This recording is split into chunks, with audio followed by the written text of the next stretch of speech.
मोदी सरकारमध्ये घटक पक्षांना 7 कॅबिनेट 11 राज्यमंत्रीपद देणार असल्याची सूत्रांची माहिती। शिवसेना राष्ट्रवादी काँग्रेसला प्रत्येकी 1 मंत्रिपद देणार असल्याची चर्चा।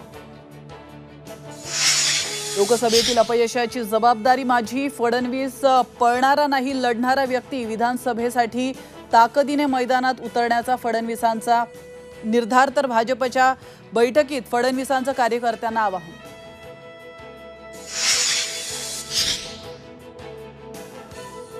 ठाकरे गटाचे 2 खासदार शिंदेंच्या संपर्कात। दोन्ही खासदार मोदींना पाठिंबा देणार। शिंदे गटाचे खासदार नरेश मस्केंचा दावा।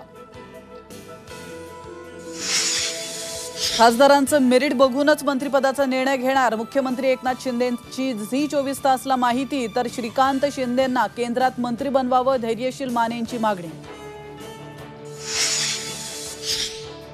राहुल गांधींची लोकसभा विरोधी पक्षनेतेपदी नियुक्ती करावी। काँग्रेस वर्किंग कमिटीमध्ये एकमताने ठराव मंजूर। विचार करायला वेळ द्या, राहुल गांधींची विनंती। चर्चेसाठी आमची दारं उघडी। आमच्या मागण्या मान्य न केल्यास विधानसभेत 288 उमेदवार उभे करणार। मनोज जरांगेंचा सरकारला इशारा।